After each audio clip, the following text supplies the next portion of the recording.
ಈಗ ಪೂಜ್ಯರ ಆಶೀರ್ವಚನ. ಅವಂದ ಹಾಡು ಮುಗಿದು ನಂದು ಹಾಡು ಮುಗಿದು ಆಮೇಲೆ ನಿಮ್ಮ ಹಾಡು ಶುರು ಆಗ್ತಾವ.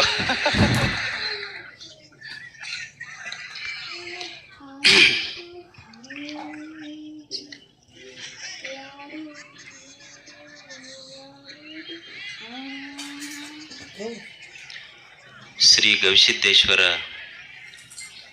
ಯಾತ್ರಾ ಮಹೋತ್ಸವದಲ್ಲಿ ಪಾಲ್ಗೊಂಡ ಎಲ್ಲ ಪರಮ ಪೂಜ್ಯರಲ್ಲಿ, ಈ ಯಾತ್ರಾ ಮಹೋತ್ಸವದಲ್ಲಿ ಪಾಲ್ಗೊಂಡ ತಾವೆಲ್ಲ ಗವಿಸಿದ್ದನ ಸ್ವರೂಪರಿಂದ ತಮಗೆಲ್ಲರಿಗೂ ಶರಣು ಶರಣಾರ್ಥಿಗಳು. ಮನುಷ್ಯನಲ್ಲಿ ಒಂದು ಸಹಜ ಕುತೂಹಲ. ಆ ಕುತೂಹಲ ಏನಂದ್ರ, ಮನುಷ್ಯನಿಗೆ ಈ ಜೀವನ ಅಂದ್ರೆ ಏನು? ನಾವೆಲ್ಲರೂ ಜೀವಿಸ್ತೇವೆ, ಆದರೆ ಜೀವನದ ಬಗ್ಗೆ ತಿಳಿದುಕೊಳ್ಳುವ ಹಂಬಲ ಮನುಷ್ಯನಿಗೆ. ನಮಗೆ ಬದುಕ್ತೇವೆ, ಆದ್ರೆ ಬದುಕಂದ್ರೆ ಏನು ಗೊತ್ತಿಲ್ಲ. ಜೀವಿಸ್ತೇವೆ, ಜೀವನ ಅಂದ್ರೆ ಏನು ಗೊತ್ತಿಲ್ಲ. ಒಬ್ಬ ಪಾಶ್ಚಿಮಾತ್ಯ ಚಿಂತಕ ವಿಲಿಯಂ ಜೇಮ್ಸ್ ಅವನ ಹೆಸರು. ಅವ ಹೇಳ್ತಾನೆ, ಜೀವನ ಅಂದ್ರ ಏನಲ್ಲ, life is A stream of consciousness. ಜೀವನ ಅಂದ್ರ ಇದೊಂದು ಅನುಭವಗಳ ಪ್ರವಾಹ. ಜೀವನ ಅಂದ್ರ ಇದು ಅನುಭವಗಳ ಪ್ರವಾಹ. ಏನು ಅನುಭವ ಆಗ್ತದೆ ಜೀವನದಲ್ಲಿ? ಜೀವನ ಇರುವುದು ಇಷ್ಟೇ, ಒಮ್ಮೆ ಸುಖದ ಅನುಭವ, ಒಮ್ಮೆ ದುಃಖದ ಅನುಭವ. ಈ ಎರಡು ಅನುಭವಗಳ ಮಧ್ಯೆ ಜೀವನ ಸಾಗ್ತೈತಿ. ಅನುಕೂಲ ವೇದನೀಯಂ ಸುಖಂ, ಪ್ರತಿಕೂಲ ವೇದನೀಯಂ ದುಃಖಂ. ಯಾವಾಗ ಸುಖದ ಅನುಭವ ಆಗ್ತೈತಿ ಅಂದ್ರೆ, ಪರಿಸ್ಥಿತಿ ಮನಸ್ಥಿತಿ ನನ್ನ ಇಚ್ಛೆಯಂತೆ ನಡೀತು ಅಂದ್ರೆ ಅದು ಸುಖದ ಅನುಭವ ಆಗ್ತೈತಿ. ಮನಸ್ಥಿತಿ ಮತ್ತು ಪರಿಸ್ಥಿತಿ ನನ್ನ ವಿರುದ್ಧವಾಗಿತ್ತು ಅಂದ್ರೆ ದುಃಖದ ಅನುಭವ ಆಗ್ತೈತಿ ಅಷ್ಟೆ. ಜೀವನ ಇದೊಂದು ಜೋಕಾಲಿ. ಒಮ್ಮೆ ಸುಖದ ಅನುಭವದ ಕಡೆ, ಇನ್ನೊಮ್ಮೆ ದುಃಖದ ಅನುಭವದ ಕಡೆ ತೂಗುತ್ತಿರ್ತೈತಿ. ನಿಮ್ಮೂರಾಗ ಜೋಕಾಲಿ ಆಡಿರಿಲ್ಲ ನೀವು? ಜೋಕಾಲಿ ಹಿಂಗೆ ಮ್ಯಾಲ್ ತೊಗೊಂಡು ಹೋದ್ರೆ ಅಲ್ಲೇ ನಿಂತೈತೇನು? ಮತ್ತು ಅಲ್ಲೇ ಜೋಕಾಲಿ ನಿಂತಂದ್ರೆ ನೀವು ಕೆಳಗೆ ಬರ್ಬೇಕಾಗ್ತೈತಿ. ಜೋಕಾಲಿ ಅಂದು ಒಂದು ಕಡೆ ನಿಂತಿಲ್ಲ, ಅದು ತೂಗುತ್ತೈತೆ. ಅದು ಜೀವನ ಜೋಕಾಲಿ. ಹಾಗೆ ಜೀವನ ಅನ್ನೋದು ಒಂದು ಜೋಕಾಲಿ ಇದ್ದಂಗಿದೆ. ಒಮ್ಮೆ ಸುಖದ ಅನುಭವದ ಕಡೆ ಮೇಲೆ ಇರ್ತೈತಿ, ಒಮ್ಮೆ ದುಃಖದ ಅನುಭವದ ಕಡೆ ಏರ್ತಿರ್ತೈತಿ. ಈ ಸುಖ ದುಃಖ ಅನ್ನುವ ಎರಡು ಅನುಭವಗಳ ಮಧ್ಯೆ ಪ್ರವಹಿಸ್ತೈತಲ್ಲ, ಅದಕ್ಕೆ ಜೀವನ ಅಂತ ಕರೀತಾರೆ. ಇದು ಜೀವನ. ಇದು ಜೀವನ ಅನ್ನೋದು ಇದು ಜೋಕಾಲಿ. ಇದು ಸುಖ ದುಃಖದ ಅನುಭವಗಳ ಮಧ್ಯೆ ಸಾಕ್ತೈತಿ. ಇದು ಎಲ್ಲರಿಗೂ ಎಲ್ಲ ಅನುಭವಗಳಾಗ್ತಾವ. ಒಂದು ವಸ್ತು ನಮಗೆ ಯಾವಾಗಲೂ ಸುಖ ಕೊಡ್ತೈತಿ ಅಂತಿಲ್ಲ. ಒಂದು ವಸ್ತು ಒಮ್ಮೆ ನಮಗೆ ಸುಖ ಕೊಡ್ತೈತಿ, ಅದೇ ವಸ್ತು ಒಮ್ಮೆ ದುಃಖ ಕೊಡ್ತೈತಿ. ಈಗ ನೀವು ಮನೆ ಪ್ರವೇಶ ಮಾಡ್ತೀರಿ. ಮನೆ ಪ್ರವೇಶ ಹೆಂಗೆ ಮಾಡ್ತೀರಿ ಹೇಳ್ರಿ? ಆಕಳ ಪೂಜೆ ಮಾಡಿ ಒಳಗೆ ಕರ್ಕೊಂತೀರಿ. ಪೂಜೆ ಮಾಡಿದ ತಕ್ಷಣ ಅಡಿಗೆ ಮನೆಯಾಗ ಹೋಗಿ ಹಾಲು ಉಕ್ಕಿಸ್ತೀರಿ ಅಂದ್ರೆ ಹಾಲು ಎದಕ್ಕೆ ಉಕ್ಕಿಸ್ತೀರಿ ಅಂದ್ರೆ, ಹಾಲು ಉಕ್ಕಿದ್ರೆ ಮನೆ ಉಕ್ಕತೈತಿ. ಎಷ್ಟು ಸುಖ! ಹಾಲು ಉಕ್ಕಬೇಕು ಅವಾಗ ಅಂತ ಅನುಭವ ಆಗ್ತೈತಿ. ಅವರು ಹೆಣ್ಮಕ್ಳಿಗೆ ಇದು ಗೊತ್ತಾತ. ಅವಾಗ ಮನ್ಯಾಗ ಆಕಿ ದಿವಸ ಮನೆ ಪ್ರವೇಶ ಮುಗೀತು, ಆಮೇಲೆ ದಿವಸ 2-2 ಲೀಟ್ರ್ ತರೋದು, ಗ್ಯಾಸಿನ ಮೇಲೆ ಇಡೋದು, ಉಕ್ಸಕ್ಕೆ ಶುರು ಮಾಡಿದ್ಲಕ್ಕಿ. ಮೊದಲ ಮನೆ ಪ್ರವೇಶದ ದಿವಸ ಸುಖದ ಅನುಭವ ಇತ್ತು, ಮತ್ತು ದಿವಸ 2-2 ಲೀಟರ್ ಉಕ್ಕಿಸಿದ್ರೆ ದುಃಖದ ಅನುಭವ ಆಗ್ತೈತಿ. ಒಂದೇ ವಸ್ತು ಒಮ್ಮೆ ಸುಖ ಕೊಟ್ಟೈತಿ, ಇವತ್ತು ದುಃಖ ಕೊಡಕತ್ತೈತಿ. ಈಗ ಸಾಲಿಗೆ ಹೋಗ್ತಾರೆ ಮಕ್ಕಳು. ಸಾಲಿಗೆ ಹೋಗುವಾಗ ಗಂಟೆ ಒಂದೇ ಐತಿ. ಗಂಟೆ 10 ಗಂಟೆಗೆ ಬಡದ್ರೆ ಒಂಥರ ಅನುಭವ ಆಕೈತಿ. ಅದ ಸಾಯಂಕಾಲ 5 ಗಂಟೆಗೆ ಬಡಿದ್ರೆ ಒಂಥರ ಅನುಭವ ಆಗ್ತೈತಿ. ಅದು ಯಾರೋ ಒಬ್ರು ಕುರಿಮರಿಗೆ ಎಳ್ಕೊಂಡು ಹೊಂಟಿದ್ರಂತ. ಆ ಹುಡುಗಂದಂತ ಅವ್ರ ಅಪ್ಪ ಯಪ್ಪ ಇದಕ್ಕೆ ಸಾಲಿ ಕರ್ಕೊಂಡು ಹೊಂಟ್ರ ಇದಕ್ಕೆ. ಅದು ಹುಡುಗಂದು ನಾನು ಅವ್ರಿಬ್ರು ನನ್ನ ಕರೆಕ್ಟ್ ಹೆಡ್ ಮಾಸ್ತರ ಬರ್ತಾನಂತಂದು. ಅಂದ್ರೆ ಒಮ್ಮೆ ಅದೇ ಗಂಟೆ ಶುರುವಾಗುವಾಗ ಬಡದ್ರ ಗನ ಕಷ್ಟ ಅನ್ಸೈತಿ, ಒದ್ದಾಡ್ಕೊಂತ ಹೋಗಿವಿ. ಅದ ಗಂಟೆ ಸಾಯಂಕಾಲ 5ಕ್ಕೆ ಬಡ್ದಾಗ ಓಡ್ಕೊಂತ ಬಂದೀವಿ. ಗಂಟೆ ಬಾರಿಸಿದ್ದೊಂದೇ, ಒಮ್ಮೆ ಸುಖದ ಅನುಭವ, ಒಮ್ಮೆ ದುಃಖದ ಅನುಭವ ಅಷ್ಟೆ. ಒಂದೇ ವಸ್ತು ಜೀವನದಲ್ಲಿ ಒಮ್ಮೆ ಸುಖ ಕೊಡ್ತೈತಿ, ಒಮ್ಮೆ ದುಃಖ ಕೊಡ್ತೈತಿ. ಒಂದೇ ಮಾತು ಒಮ್ಮೆ ಸುಖ ಕೊಡ್ತೈತಿ, ಒಮ್ಮೆ ದುಃಖ ಕೊಡ್ತೈತಿ. ಈಗ ನೀವೆಲ್ಲ ಕುಂತೀರಿ, ನಾ ಅಕಸ್ಮಾತ್ ಒಂದು ಶಬ್ದ ಅಂದೆ, ಏನಪ್ಪ ನೀವಿಲ್ಲೆಲ್ಲ ಈ ಜಾತ್ರೆ ತುಂಬ ಕಣ್ಣಾಡಿಸಿದ್ರ ಸುಮಾರು 5 ಲಕ್ಷ ಜನ ಸೇರಿರಬಹುದು ಅಂತ ನಾ ಅನ್ಬೋದು. ಅಕಸ್ಮಾತ್ ಇದನ್ನ ಒಂದು ಸ್ವಲ್ಪ ಹಿಂದೆ ಹಾಕಿ ಇಲ್ಲಿ ಕುಂತಂತ 5 ಲಕ್ಷ ಜನ ಏನು ಸುಮಾರು ಅದಿರಂದ್ರ ಅವಾಗ ಹೆಂಗ ಅನುಭವ ಆಕೈತಿ ನಿಮ್ಗೆ? ಅಲ್ಲ, ಇಷ್ಟು ತಂಡ್ಯಾಗ ಕುಂತೀವಿ, ಚಲೋ ಅದಾರಂದೊಂದು ಮಾತು ಬರಲಿಲ್ಲ ಅಜ್ಜರಿಗೆ ಅಂತಾರಿಲ್ಲ. ಅಂದ್ರೆ ಒಂದೇ ಶಬ್ದ ಹಿಂದ್ ಬಂದ್ರ ಮುಂದೆ ಬಂದಿದ್ರ ಘನ ಖುಷಿ ಆಗಿತ್ತು, ಅದ ಹಿಂದೆ ಬಂದ್ರ ದುಃಖ ಕೊಡ್ತದ. ಅಂದ್ರ ಒಂದು ಅನುಭವ ಜೀವನದಲ್ಲಿ, ಒಂದೇ ವಸ್ತು ಒಂದೇ ಅನುಭವ ಒಮ್ಮೆ ಸುಖ ಕೊಡ್ತದೆ, ಒಮ್ಮೆ ದುಃಖ ಕೊಡ್ತದೆ. ಈಗ ತಾಯಂದ್ರೆ ಇರ್ತಾರೆ, ಮದುವೆ ಆಗ್ತದ ನೋಡ್ರಿ. ಮದುವೆ ಆಗಾಗ ಅವ್ರು ಅಳ್ಕೊಂತ ಹೋಗ್ತಿರ್ತಾರೆ, ಸಾಮಾನ್ಯ ಹೌದಲ್ಲ ಇದು. ಹುಡುಗ ನಗತಿರ್ತೈತಿ, ಅವನಿಗೆ ಕೇಳ್ರಿ ಅಲ್ಲೋ ಹುಡುಗಿ ಅಳ್ತೈತಿ, ನೀ ಯಾಕೆ ನಗತಿ? ನಮ್ಮದು ಮುಂದೆ ಖಾಯ ಮಾಡತೈತಿ, ಈಗ ಮುಂದೈತಿ ನಮ್ದು. ಅದು ಹುಡುಗಿ ಕೇಳಿದ್ರೆ ಯಾಕೆ ಅಳ್ಕೊಂತ ಹೊಂಟಿಯಲ್ಲ ಯಜಮಾನನ ಮನೆಗೆ ಹೊಂಟಾಗ? ಅಲ್ಲ ಮತ್ತೆ ಅಲ್ಲಿ ಹೋಗಿ ಬಟ್ಟೆ ತೊಳ್ಯಾಕ ಮುಸ್ರಿ ತಿಕ್ಕಕ್ಕ ಸರಿ ಡ್ಯಾನ್ಸ್ ಮಾಡ್ಕೊಂತ ಹೋಗ್ಲಿ ನಾನು?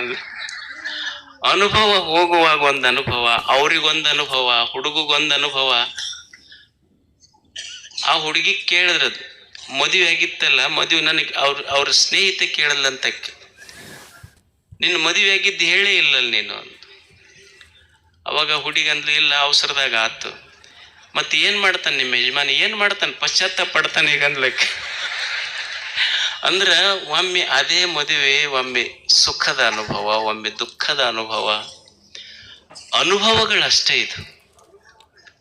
ಈಗ ನೀವು ನೋಡ್ರಿ, ಒಂದು ಮಗು ಮಳ್ಯಾಗ ಬರ್ತೈತಿ. ಮಳ್ಯಾಗ ಬಂದಾಗ ಅಪ್ಪ ಮಗನಿಗೆ ಬೈತಾನ, ಗೊತ್ತಾಗೋದಿಲ್ಲ ನಿನಗೆ ಮಳ್ಯಾಗ ತೊಯ್ಸ್ಕೊಂಡು ಬಂದಿ ಅಂತ. ಅಪ್ಪ ಮಗನಿಗೆ ಬೈತಾನ, ಮಗನ್ ತಲೆ ಒರೆಸಿ ಮಳಿಗೆ ಬೈತಾಳ, ನಮ್ಮ ಕೋಡಿ ಮಳಿ ನನ್ನ ಮಗನ್ ತಲೆ ತೊಯ್ದೈತಿ ನೋಡಂತ. ಒಂದೇ ವಿಷಯ, ಒಬ್ಬರ ಬಾಯಾಗ ಸುಖ, ಒಬ್ಬರ ಬಾಯಾಗ ದುಃಖ. ಅನ್ಸುದಿಲ್ಲ? ಅಪ್ಪ ಬೈತಿರ್ತಾನ, ಅವ್ವ ಪ್ರೀತಿ ಮಾಡ್ತಿರ್ತಾಳ. ಅನುಭವ ಡಿಫರೆನ್ಸ್ ಆಗ್ತೈತೆ ಇಲ್ಲೋ? ಯಾವುದೋ ಒಂದು ವಿಷಯ ಮನ್ಯಾಗ ಸಂಸಾರದಾಗ ನಡೆದಾಗ ಅವ್ವ ತೊಡಿ ಮೇಲೆ ಹಾಕೊಂಡು ಮಗನಿಗೆ ತೆಲಿಸಿ ಅವ್ರು ಹೇಳ್ತಿರ್ತಾಳೆ, ನಿಮ್ಮ ಅಪ್ಪನ ಭಾಳ ಹಚ್ಕೊಳಕ್ ಹೋಗ್ಬೇಡ ನೀನು, ಹಂಗ ಅಂತಿರ್ತಾನಂತ ಅವ್ವನ ಮಾತ. ಅಪ್ಪ ಕಿರಿಕಿರಿ ಕೊಡ್ತಿರ್ತಾನ. ಎರಡೂ ಇರ್ಬೇಕು. ಒಂದು ಜೀವನ ಪರಿಪೂರ್ಣ ಆಗ್ಬೇಕಾದ್ರ, ಒಬ್ಬ ಯುವಕ, ಒಬ್ಬ ವ್ಯಕ್ತಿ ಪರಿಪೂರ್ಣ ಆಗ್ಬೇಕಾದ್ರ ಮನ್ಯಾಗ ಅವನ ಜೋಗಳಿ ಎಷ್ಟು ಮುಖ್ಯನೋ ಅಪ್ಪನ ಬೈಗಳವೂ ಅಷ್ಟೇ ಮುಖ್ಯ. ಅಂದಾಗ ಜೀವನ ಪರಿಪೂರ್ಣ ಆಗ್ತೈತೆ. ಎರಡೂ ಅನುಭವ ಬೇಕಷ್ಟೇ. ಅಂದ್ರೆ ಜೀವನ ಇದು ಸುಖ ದುಃಖಗಳ ಅನುಭವ ಅಷ್ಟೆ. ಒಮ್ಮೆ ಸುಖ ಬರ್ತದೆ, ಒಮ್ಮೆ ದುಃಖ ಬರ್ತದೆ. ಇದು ಬರ್ತಾವ ಹೋಗ್ತಾವಷ್ಟೆ. ನಾವು ತಿಳ್ಕೋಬೇಕಾದದ್ದು ಏನು ಅಂದ್ರೆ, ಒಮ್ಮೆ ಸುಖ ಬಂದಿದ್ದು ಖಾಯಂ ಸುಖ ಇರುವುದಿಲ್ಲ, ದುಃಖ ಬಂದಿದ್ದು ಖಾಯಂ ದುಃಖ ಇರುವುದಿಲ್ಲ. ಈ ಜೀವನ ಹೆಂಗೈತಿ ಅಂದ್ರೆ, ಹಿಡ್ಕೋಬೇಕನ್ನುವಷ್ಟು ಸಂಸಾರ ಅಂದ್ರೆ ಏನು, ಹಿಡ್ಕೋಬೇಕನ್ನುವಷ್ಟು ಸುಖ ಇಲ್ಲ, ಬಿಡ್ಬೇಕನ್ನುವಷ್ಟು ದುಃಖ ಇಲ್ಲ. ಅದಕ್ಕೆ ಸಂಸಾರ ಅಂತ ಕರೀತಾರೆ. ಇದಕ್ಕೆ ಕೂಡಿರಾಕು ಆಗೋದಿಲ್ಲ, ಬಿಟ್ಟಿರಾಕು ಆಗೋದಿಲ್ಲ. ಈ ನಡುವಿನ ಗ್ಯಾಪ್ ಐತಲ್ಲ, ಇದಕ್ಕೆ ಸಂಸಾರ ಅಂತ ಕರೀತಾರೆ. ಸಂಸಾರದೊಳಗೆ ಒಮ್ಮೆ ಸುಖ, ಒಮ್ಮೆ ದುಃಖ, ಇವೆರಡು. ಒಮ್ಮೆ ಸುಖ ಬರ್ತೈತಿ, ಸುಖ ಬಂದಿದ್ದು ಖಾಯಂ ಇರೋದಿಲ್ಲ, ಅದು ಹೋಗ್ತೈತಿ. ಒಮ್ಮೆ ದುಃಖ ಬರ್ತೈತಿ, ದುಃಖ ಬಂದಿದ್ದು ಖಾಯಂ ಇರೋದಿಲ್ಲ, ಅದು ಹೋಗ್ತೈತಿ. ನಮ್ಮ ತಲೆಯಾಗ ಇಷ್ಟ ಗೊತ್ತಿರಬೇಕು, ಸುಖ ಖಾಯಂ ಬೇಕಂದ್ರೆ ಸಿಗುವುದಿಲ್ಲ. ಒಮ್ಮೆ ಬಂದೈತಿ ಅಂದ ಮೇಲೆ ಹೋಗ್ತೈತಿ, ಮತ್ತೆ ದುಃಖ ಬರ್ತೈತಿ. ದುಃಖದ ಅನುಭವ ಆಗೈತಿ ಅಂದ್ರೆ ದುಃಖವೂ ಖಾಯಂ ಇರೋದಿಲ್ಲ, ಮತ್ತೆ ಹೋಗ್ತೈತಿ, ಸುಖದ ಗಳಿಗೆ ಬರ್ತೈತಿ ಅನ್ನುವ ಭರವಸೆಯೊಂದಿಗೆ ಬದುಕು ಕಟ್ಟಬೇಕು ಮನುಷ್ಯ. ಸುಖ ದುಃಖಗಳು ಬರ್ತಾವ ಹೋಗ್ತಾವ, ನಾನು ಮಾತ್ರ ಸಾಕ್ಷಿಕನಾಗಿ ಬದುಕುವುದಷ್ಟೇ. ದೇವರ ಗುಡಿಗೆ ಹೋಗ್ತೀವಲ್ಲ, ಹೋಗಿ ಅವನಿಗೆ ಏನಕ್ಕೆ ಕೇಳೋದು ಅಂದ್ರೆ ನಮ್ಮ ಕಂಪ್ಲೇಂಟ್ ಎಷ್ಟು ಕಷ್ಟ ಕೊಟ್ಟಿಯಪ್ಪ ಅಂತ ಕಂಪ್ಲೇಂಟ್ ಹೇಳೋದಲ್ಲ, ನಮಗೆ ಬದುಕಾಕೊಂದು ಜೀವನ ಕೊಟ್ಟಿ ಅಂತ ಭಗವಂತನ ಗುಡಿಗೆ ಹೋಗಿ ಕಂಪ್ಲೇಂಟ್ ಹೇಳುವಂಥವ್ರಾಗಬಾರ್ದು. ಇದೊಂದು ಜೀವನ ಕೊಟ್ಟನಲ್ಲ, ಕೊಟ್ಟಿದ್ದಕ್ಕೆ ಧನ್ಯವಾದ ಹೇಳಾಕ ಗುಡಿಗೆ ಹೋಗ್ಬೇಕಷ್ಟೆ. ಒಂದು ಒಳ್ಳೆಯ ಜೀವನ ಕೊಟ್ಟನಲ್ಲ ಭಗವಂತ, ಇದೊಂದು ಸುಂದರವಾದ ಜೀವನ ಕೊಟ್ಟನ. ಸಣ್ಣ ಪುಟ್ಟ ವ್ಯತ್ಯಾಸ ಇರ್ತದ ಜೀವನದೊಳಗೆ, ಹೆಚ್ಚು ಕಡಿಮೆ ಆಗೋದೆ. ಏನಾರ ಆಯ್ತಂತ ತಿಳ್ಕೊಂಡು ಏನಾರ ಮಾಡ್ಕೊಳ್ಳೋದಲ್ಲ. ಈಗ ನಡೀತಿರ್ತೀವಿ, ಕಾಲಿಗೆ ಮುಳ್ಳು ನಡತೈತಿ, ಕಾಲಿಗೆ ಮುಳ್ಳು ನಟ್ರೆ ಮುಳ್ಳು ತಕ್ಕೋಬೇಕು ಹೊರತು ಕಾಲ ತಕ್ಕೊಳ್ಳೋ ಪ್ರಯತ್ನ ಮಾಡಬಾರ್ದು. ಹಂಗ ಸಣ್ಣ ಪುಟ್ಟ ವ್ಯತ್ಯಾಸ ಆದಾಗ ಅದಷ್ಟು ತೆಗಿಬೇಕೆ ಹೊರತು ಜೀವನ ತಕ್ಕೊಳ್ಳೋ ಪ್ರಯತ್ನ ಮಾಡಬಾರ್ದು. ಮನುಷ್ಯ ಇದನ್ನು ಕಲಿಯುವುದಷ್ಟೆ. ಗುಡಿಗೆ ಜೀವನದ ಬಗ್ಗೆ we should respect this life. ದೇವರಿದೊಂದು ಅದ್ಭುತವಾದಂಥ ಜೀವನ ಕೊಟ್ಟಾನ. 100 ವಸಂತಗಳ ಕಾಲ ಈ ಭೂಮಿ ಮೇಲೆ ಬದುಕಲಿಕ್ಕೆ ನಮಗೆ ಕಳಿಸಿಕೊಟ್ಟನಲ್ಲ, ಇಲ್ಲಿ ಬದುಕಬೇಕಾಗ್ತದೆ ಮನುಷ್ಯ. No complaints in life, complete this life. No complaints in life. ನಮಗೇನು ದೇವರು ಕೊಟ್ಟಾನಲ್ಲ ಇದನ್ನು ಕಂಪ್ಲೀಟ್ ಮಾಡಬೇಕಾಗ್ತದೆ. ಒಬ್ಬ ಮಹಾರಾಜ ಇದ್ದ. ಆ ಮಹಾರಾಜನಿಗೆ ಒಬ್ಬ ಸ್ನೇಹಿತ ಇದ್ದ. ಮಹಾರಾಜ ಸ್ನೇಹಿತನಿಗೆ ಬಹಳ ಪ್ರೀತಿ ಮಾಡುತ್ತಿದ್ದ. ಮಹಾರಾಜ ಅವ ಸೇವಕನ ಮೇಲೆ ಅವನಿಗೆ ಮಹಾರಾಜನಿಗೆ ಅಷ್ಟು ಪ್ರೀತಿ. ಎಷ್ಟು ಪ್ರೀತಿ ಅಂದ್ರೆ ಅವ ಮಹಾರಾಜನಾದರೂ ಸೇವಕನ ಬಿಟ್ಟು ಉಣ್ತಿರ್ಲಿಲ್ಲ. ಅವ ಯಾವಾಗ ಊಟ ಮಾಡಿದ್ರು ಅವನು ಮುಂದೆ ಕುಂತು ಉಣ್ಬೇಕು. ಮೊದಲು ಸೇವಕನಿಗೆ ತಿನ್ನಿಸಿ ತಾನು ಮಹಾರಾಜ ತಿನ್ನಿತಿದ್ದ. ಏನಾರ ಸ್ವೀಟ್ ಮಾಡ್ಲಿ, ಚಲೋ ಅಡಿಗೆ ಮಾಡ್ಲಿ, ಮತ್ತೆ ಎಲ್ಲರ ಹೊರಗೆ ಪ್ರವಾಸಕ್ಕೆ ಕರ್ಕೊಂಡು ಹೊಂಟ್ರು ಅವನಿಗೆ ಕರ್ಕೊಂಡು ಹೋಗ್ತಿದ್ದ. ಮೊದಲು ಅವನಿಗೆ ತಿನ್ನಿಸಿ ತಾನು ತಿಂತಿದ್ದ. ಒಂದ್ ದಿವ್ಸ ಕಾಡಿನೊಳಗೆ ಹೊಂಟ್ರಿ ಇಬ್ರು ಸೇರಿ. ಯಾರು? ಮಹಾರಾಜ ಮತ್ತು ಸೇವಕ. ಇಬ್ರು ಕೂಡಿ ಹೋಗುವಾಗ ಒಂದು ಕಾಡಿತ್ತು. ಆ ಕಾಡಿನೊಳಗೆ ಒಂದು ಗಿಡ, ಅದ್ರ ಬುಡಕ್ ಕುಳಿತ್ರಿ ಇಬ್ರು. ಕುಳಿತಾಗ ಮಹಾರಾಜ ಒಂದು ಹಣ್ಣು ಹರಿದು ಒಂದು 4-5 ಪೀಸ್ ಮಾಡಿ, ಮೊದಲು ತುತ್ತು ಅವನಿಗೆ ಗೊತ್ತಿತ್ತಲ್ಲ, ಅವನಿಗೆ ಸೇವಕನಿಗೆ ಕೊಡೋದು, ಅವನಿಗೆ ಪ್ರೀತಿ ಮಾಡ್ತಿದ್ದ. ಒಂದು ತುತ್ತು ಕೊಟ್ಟು ಕೂಡಲೇ ಅವನ ಸೇವಕಂದ ಮಹಾರಾಜನಿಗೆ ಇನ್ನೊಂದು ಪೀಸ್ ಕೊಡ್ರಿ ಅಂತ ಮತ್ತೆ ತಿಂದ. ಮಹಾರಾಜನಿಗಂದ ಇನ್ನೊಂದು ಪೀಸ್ ಕೊಡ್ರಿ ಅಂತ ಮತ್ತೆ ತಿಂದ. ಮಹಾರಾಜನಿಗೆ ಹೇಳ್ದ ಅವ ಸೇವಕ ಇನ್ನೊಂದು ಪೀಸ್ ಕೊಡ್ರಿ. ಅವ ಮಹಾರಾಜಗೆ ಸಿಟ್ಟು ಬಂತು. ಅದಕ್ಕ ನಿಮ್ಮಂತವ್ ಹಚ್ಕೋಬಾರ್ದು ಬಾಳ ಅಂದ.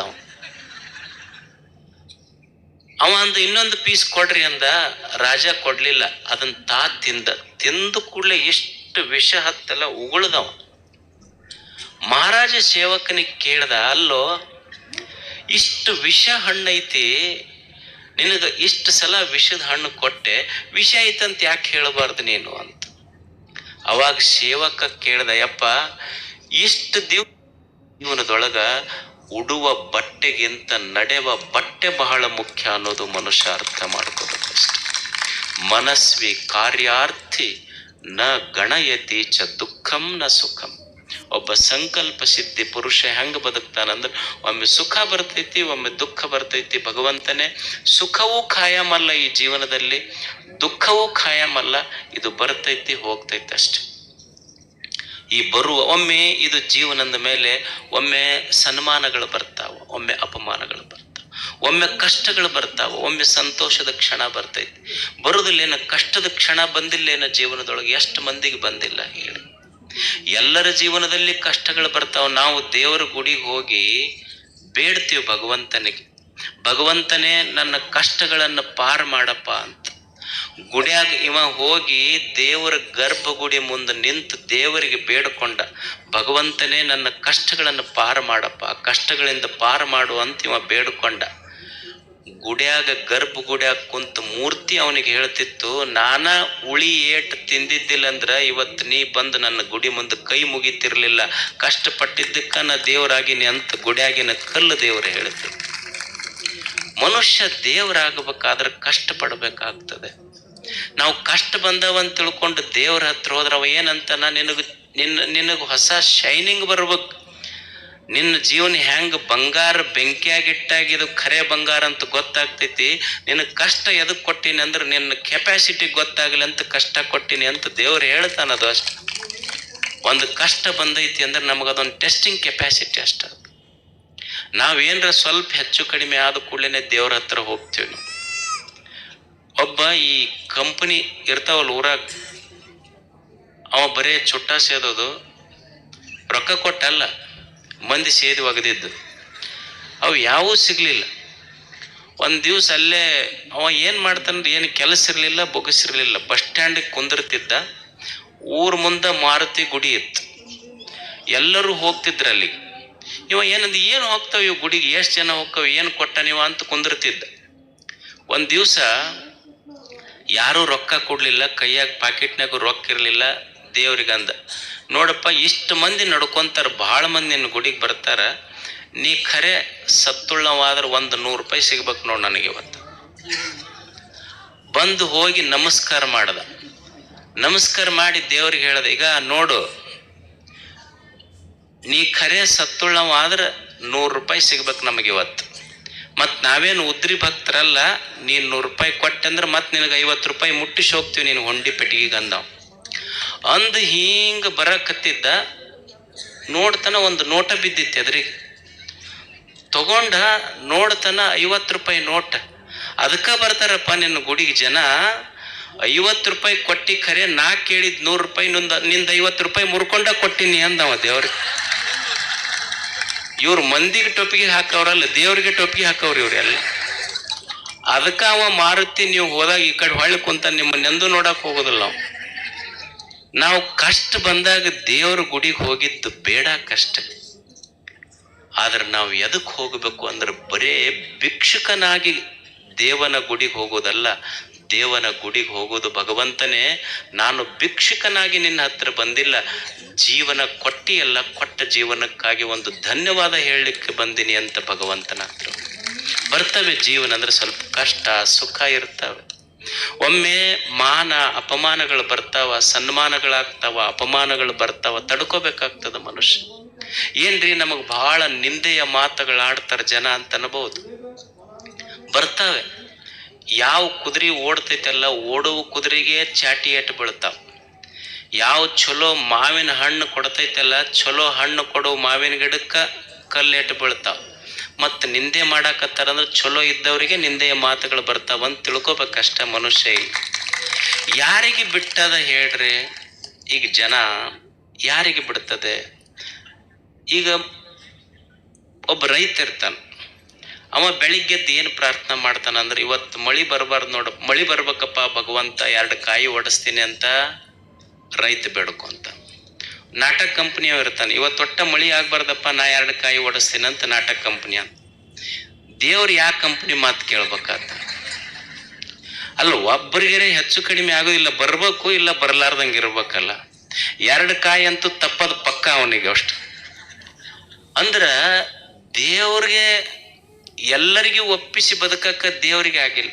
ಈಗ ನೀವು ಅನ್ಬೋದು ಅಜ್ಜವ್ರು ಒಳ್ಳೆಯವ್ರು ಅದಾರ ಅಂತ ಕೆಲವು ಮಂದಿ ಅನ್ಬೋದು, ಅಜ್ಜವ್ರು ಒಳ್ಳೆಯವ್ರು ಅಲ್ಲ ಅಂತ ಕೆಲವು ಮಂದಿ ಅನ್ಬೋದು. ಸಮಾಧಾನ ಹೆಂಗಂದ್ರ, ದೇವರಿಗೆ ಎಲ್ಲರಿಗೂ ಒಪ್ಪಿಸಿ ಬದುಕಕ್ಕಾಗಿಲ್ಲ ಅಂದ್ರೆ ನಮ್ಮಂಥವ್ರಿಂದ ಏನು ಎಲ್ಲರಿಗೂ ಒಪ್ಪಿಸಿ ಬದುಕಲಿಕ್ಕೆ ಆಗ್ತೈತಿ ಅನ್ನೋ ಸತ್ಯ ತಿಳ್ಕೊಂಡು ಬದುಕುವುದಷ್ಟೇ. ಮನುಷ್ಯ ಈ ಸತ್ಯವನ್ನ ಅರ್ಥ ಮಾಡಿಕೊಂಡು ಬದುಕುವುದಷ್ಟೇ. ಮನಸ್ವಿ ಕಾರ್ಯಾರ್ಥಿ ನ ಗಣಯತಿ ಚ ದುಃಖಂ ನ ಚ ಸುಖಂ. ಒಮ್ಮೆ ಜೀವನ ಸುಖ ದುಃಖ ಸೋಲು ಗೆಲುವು ಮಾನ ಅಪಮಾನ ಈ ಜೀವನದಲ್ಲಿ ಬರುವುದೇ, ಇದನ್ನು ಸ್ವೀಕರಿಸುವುದನ್ನು ಕಲಿಬೇಕಷ್ಟೆ. ಒಬ್ಬ ಎರಿಕ್ ವಯನ್ ಮೆಹರ್ ಅಂತಿದ್ದ, ಎರಿಕ್ ವಯನ್ ಮೆಹರ್. ಅವ ಸಣ್ಣ ಹುಡುಗಿದ್ದಾಗ ರೆಟಿನೋಸಿಸ್ ಅಂತ ಬಂತು, ಕಣ್ಣು ಹೋದ ಹುಡುಗ ಭಾಳ ದುಃಖಿತನಾದ. ಅವ್ರಪ್ಪ ಹುಡುಗಳದು ನೋಡಿ ಮಗ ಅಪ್ಪ ಅಂತಾನ, ನೋಡು ನಿಸರ್ಗ ನಿನ್ನ ಕಣ್ಣು ಕಸ್ಕೊಂಡಿರಬಹುದು, ಆದ್ರೆ ನಡೆಯುವ ಕಾಲು ಕಸ್ಕೊಂಡಿಲ್ಲ. ಮಗನಿಗೆ ಬೆಟ್ಟ ಹತ್ತುವುದು ಕಲಿಸಿದ. ಎರಿಕ್ ವಯನ್ ಮೆಹರ್ ಅವನ ಹೆಸರು. ಕಣ್ಣು ಹೋಗಿತ್ತು ಹುಡುಗ, ಕಣ್ಣಿಲ್ಲಾರ್ದ ಹುಡುಗ ಬೆಟ್ಟ ಹತ್ತುವುದನ್ನು ಕಲಿತು, ಬಿತ್ತು, ಏಳ್ತು, ರಕ್ತ ಮೈ ಕಾಲು ಮುರಿತು. ನಿಮಗೆ ಆಶ್ಚರ್ಯ ಅನ್ನಿಸ್ಬೋದು. ಕಣ್ಣಿಲ್ಲಾರ್ದ ಹುಡುಗ ಸಂಕಲ್ಪ ಮಾಡಿತು, ನಾನು ಮೌಂಟ್ ಎವರೆಸ್ಟ್ ಹತ್ತಬೇಕಂತ. ಇಡೀ ವಿಶ್ವದಲ್ಲಿಯ ಕಣ್ಣಿಲ್ಲದ ವ್ಯಕ್ತಿ ಮೌಂಟ್ ಎವರೆಸ್ಟ್ ಹತ್ತಿದ್ದು ಎರಿಕ್ ವಯನ್ ಮೆಹರ್. ಅವ ನೋ ಬ್ಯಾರಿಯರ್ಸ್ ಅಂತ ಒಂದು ಸಂಸ್ಥೆ ಕಟ್ಟಿದ. ಅಂದ್ರೆ ಜೀವನದಲ್ಲಿ ಪ್ರಯತ್ನ ಇದ್ರ ವಿಘ್ನಗಳೇ ಇಲ್ಲ ಅಂತ. ಅವನ ಹೆಸರ ಮೇಲೆ ಒಂದು ಸಿನಿಮಾ ಇತ್ತು, ಲೈಫ್ ಈಸ್ ಕ್ಲೈಂಬಿಂಗ್ ಅಂತ. ನಾನಲ್ಲ, life is climbing. What a beautiful quotation. ಜೀವನ ಹತ್ತ ಇದೆ, ಹೆಂಗೆ ಬದುಕಿದ್ರು. ನಮಗೆ ಚಲೋ ಎಲ್ಲ ಕಾಲು ಕೊಟ್ಟನ, ಇಲ್ಲಿ ಗುಡ್ಡ ಹತ್ತಬೇಕಾದ್ರೆ ಅವ್ವ ನಮ್ಮ ಮಂಡಿ ನೋವು ಆಗ್ಯಾವ ಅಂತ. ಕಣ್ಣಿಲ್ಲಾರ್ದ ವ್ಯಕ್ತಿ ಮೌಂಟ್ ಎವರೆಸ್ಟ್ ಹತ್ತದ. ಬರೇ ಒಂದಲ್ಲ, ಜಗತ್ತಿನ 7 ಎತ್ತರದ ಪರ್ವತಗಳನ್ನು ಹತ್ತಿದ ಕಣ್ಣಿಲ್ಲದ ವ್ಯಕ್ತಿ, ಏಕೈಕ ವ್ಯಕ್ತಿ ಜಗತ್ತಿನ ಪರ್ವತಗಳನ್ನು ಹತ್ತಿದವ ಎರಿಕ್ ವಯನ್ ಮೇಯರ್. ಪಶ್ಚಿಮ ಬಂಗಾಳದಲ್ಲಿ ಒಬ್ಬ ಹೆಣ್ಮಗಳಿದ್ಳು, ಸುಭಾಷಿಣಿ ಮೇಸ್ತ್ರಿ ಅಂತ. 12 ವರ್ಷಕ್ಕೆ ಮದುವೆ ಆಗಿತ್ತು. 24 ವರ್ಷ ಅನ್ನೋದ್ರಾಗ 6 ಮಕ್ಕಳು. 24 ವರ್ಷಕ್ಕೆ ಗಂಡ ತೀರ್ಕೊಂಡ. ಕಾಯಿಪಲ್ಯ ಮಾರ್ತಿದ್ಲು. ಗಂಡಗ ಕಲ್ಕತ್ತಕ್ಕೆ ಆಸ್ಪತ್ರೆ ಕರ್ಕೊಂಡು ಹೋಗೋದ್ರಾಗ ದಾರ್ಯಾಗ ತೀರ್ಕೊಂಡ. ಸಾಲಿ ಓದ್ಲಾರ್ದ ಹೆಣ್ಮಗಳು, ಹಳ್ಳಿ ಹೆಣ್ಮಗಳು, ನನ್ನ ಹಳ್ಳಿಯೊಳಗೆ ನನ್ನ ಯಜಮಾನಗ ಚಲೋ ದವಾಖಾನಿಗೆ ಸಿಗಲಿಲ್ಲಲ್ಲ, ಈ ಊರಾಗ ಯಾವ ತಾಯಿಗೂ ಈ ಪರಿಸ್ಥಿತಿ ಬರಬಾರ್ದು. ಇದು ಸಂಕಲ್ಪ ಮಾಡಿದ್ಲಕ್ಕೆ, ಈ ಊರಾಗ ಒಂದು ಆಸ್ಪತ್ರೆ ಕಟ್ಟಬೇಕಂತ. ಯಾರು? ಕಾಯಿಪಲ್ಯ ಮಾರು ಹೆಣ್ಮಗಳು. ನಿಮಗೆ ಆಶ್ಚರ್ಯ ಅನ್ನಿಸ್ಬೋದು. ಗಂಡನ ಕಳ್ಕೊಂಡಾಳ, 6 ಮಕ್ಕಳು, ಮನಿ ಇಲ್ಲ, ಹೊಲ ಇಲ್ಲ. ತಾನು ಬೀದಿಯ ಮ್ಯಾಲ ಕಾಯಿಪಲ್ಯ ಮಾರ್ಕೊಂತ ತಾನು ಹುಟ್ಟಿದವು ತನ್ನ ಗಂಡು ಊರಾಗ ಒಂದು ಜಾಗ ಖರೀದಿ ಮಾಡಿ, ಮಗನ MBBS ಮಾಡಿಸಿ, ಡಾಕ್ಟರ್ ಮಾಡಿ, ಊರಾಗ ಒಂದು ಆಸ್ಪತ್ರೆ ಕಟ್ಟಿ, ಆ ಆಸ್ಪತ್ರೆಗೆ ತನ್ನ ಮಗನ ಡಾಕ್ಟರ್ ಮಾಡಿದ್ಲು. ಆಕೆಗೆ ಪದ್ಮಶ್ರೀ ಪ್ರಶಸ್ತಿ ಕೊಟ್ಟದ್ದು ಸರ್ಕಾರ. ಸಂಕಲ್ಪದಿಂದ ಬಡವಾಗಬಾರ್ದು ಮನುಷ್ಯ. ಎಂತಿಂಥವ್ರು ಹೆಂಗ ಜೀವನ ಕಟ್ಟ್ಯಾರ. ಮನಸ್ವಿ ಕಾರ್ಯಾರ್ಥಿ ನ ಗಣಯತಿ ಚ ದುಃಖಂ ನ ಚ ಸುಖಂ. ಒಮ್ಮೆ ಸುಖ ದುಃಖ, ಒಮ್ಮೆ ಕಷ್ಟ ಸುಖ, ಮಾನ ಅಪಮಾನ ಇವೆಲ್ಲ ಬರ್ತಿರ್ತಾವ. ಅದ್ರ ಕಡೆ ಭಾಳ ತಲೆ ಕೊಡ್ಲಾರ್ದಂಗ ನಮ್ಮ ಎದ್ಯಾಗ ಸ್ವಚ್ಛ ಸಂಕಲ್ಪ ಇಟ್ಕೊಂಡು ಮುಂದೆ ಹೋಗೋದಷ್ಟೆ. ಏನು ಕಲಿಯೋದು ಅಂದ್ರೆ, ಇಲ್ಲಿ ಏನು ಕಲಿಯೋದು ಅಂದ್ರೆ, ಇದ್ದಂಗಿರ್ಬೇಕು, ಇಲ್ದಂಗೂ ಇರ್ಬೇಕು. ಹೆಂಗ?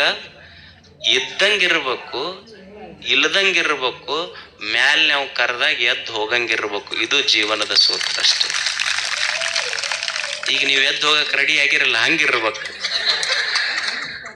ಇದು ಜೀವನದ ಸೂತ್ರ. ಇಂಥ ಒಂದು ಸುಂದರ ಸೂತ್ರ ಕಟ್ಟುವುದಕ್ಕಾಗಿನೇ ಇದೊಂದು ಗವಿಸಿದ್ದೇಶನ ಜಾತ್ರಾ ಮಹೋತ್ಸವ. ನಾ ಪದೇ ಪದೇ ಏನು ಹೇಳೋದಿಲ್ಲ, ಇದೊಂದು ಜಾತ್ರೆ ಆಗಬೇಕಾದ್ರೆ ಕಾಣದ ಸಾವಿರಾರು ಕೈಗಳು ಕೆಲಸ ಮಾಡ್ಯಾವ. ಅವರು ಇವರು ಅಂತ ನಾ ಹೇಳಾರೆ. ಯಾವ ಕಾಣದ ಕೈಗಳು ಈ ಯಾತ್ರಾ ಮಹೋತ್ಸವವನ್ನು ಯಶಸ್ವಿಗೊಳಿಸಲಿಕ್ಕೆ ಸೇವಾ ಮಾಡ್ಯಾವಲ್ಲ, ಆ ಸೇವೆ ಮಾಡಿದ ಎಲ್ಲ ಕೈಗಳಿಗೂ ಗವಿಸಿದ್ಧನ ಆಶೀರ್ವಾದ ಸದಾ ಇರಲಿ. ಇದು ಸದಾ ಜಾತ್ರೆ ಬೆಳೀತಾ ಇರಲಿ. ತಾವೆಲ್ಲ ಸಮಾಧಾನದಿಂದ ಸಾವಕಾಶವಾಗಿ, ಈಗ ಮದ್ದು ಸುಡು ಕಾರ್ಯಕ್ರಮ ಇರ್ತದೆ, ಅದನ್ನ ನೋಡ್ರಿ. ಮತ್ತಲ್ಲಿ ಗದ್ದಲ ಮಾಡಬೇಡ್ರಿ, ಲೈನ್ ಪ್ರಕಾರ ಬರ್ರಿ. ನಾನು ಇರ್ತೀನಿ ನಿಮ್ಮ ಜೊತೆಗೆ. ನಿಮ್ಮದು ಮುಗಿಸಿ ಆರಾಮ್ ನಾನು ಪೂಜಾಕ್ಕೆ ಹೋಗ್ತೇನೆ. ಸಮಾಧಾನದಿಂದ ಬರ್ರಿ, ಸಮಾಧಾನದಿಂದ ಊರಿಗೆ ಹೋಗ್ರಿ. ನಿಮ್ಮ ಸಮಾಧಾನವೇ ನಮ್ಮ ಸಂತೋಷ. ತಮಗೆಲ್ಲ ಶರಣು ಶರಣ.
Birthday.